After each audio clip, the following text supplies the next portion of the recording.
16. marts ik gadu piesaista pastiprinātu mediju interesi, jo pulcē radikāli pretēju viedokļu pārstāvjus.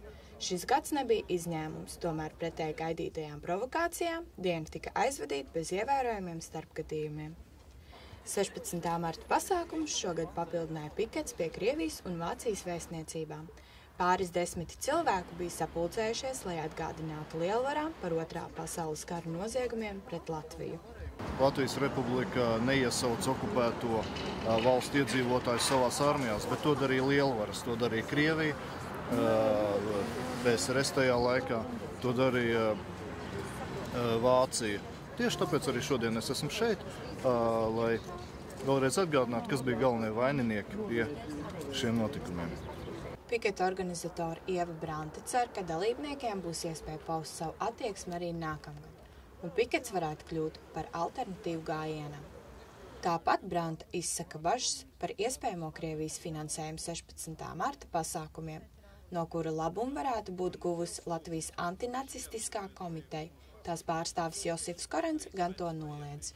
Man ir cerības uz to, ka arī nākamgad mēs varēsim sanākt un paust savu attieksmi tieši pret 16. martu, pret to, kā Krievija uzdrošinās un uzdrīkstās maksāt par to, lai antifašisti nomelnotu Latviju, bet neuzņemtos savu atbildību par saviem noziegumiem. Tie ir mēli. Drošības policija melo.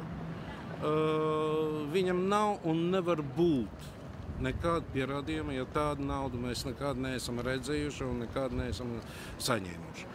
Tie ir atklāti mēli, tā ir vienkārši nomelnošanas, Latvijas antifašistu kustības nomelnošanas kampaņa. Kā ierasts, visvairāk cilvēku piedalījās leģionāriem veltītajā piemiņas gājienā, kas šogad sākās no Rīgas Svētā Jāņa baznīcas. Par drošību gādāja gan valsts, gan pašvaldības policija, izveidojot dzīvo ķēdi teju visa gājiena garumā, tādējādi samazinot iespējamās provokācijas.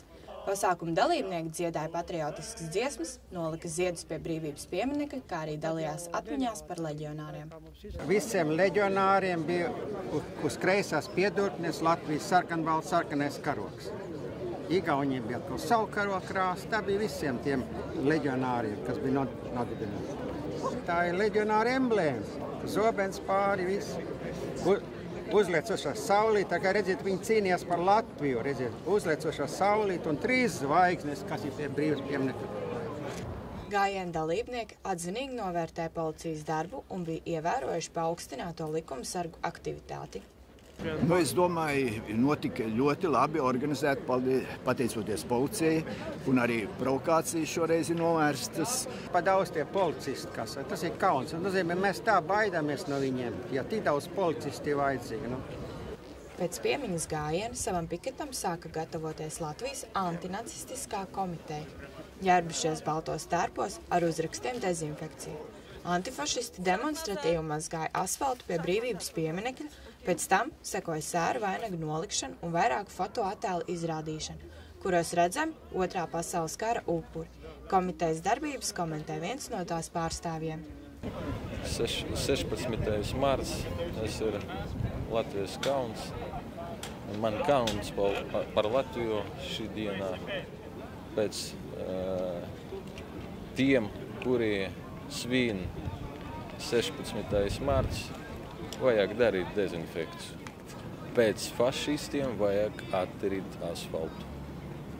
Šogad, atšķirībā no citiem gadiem, bija novērojama pastiprināta ārvalstu mediju interesi, kas visticamāk saistām ar notikumiem Ukrainā.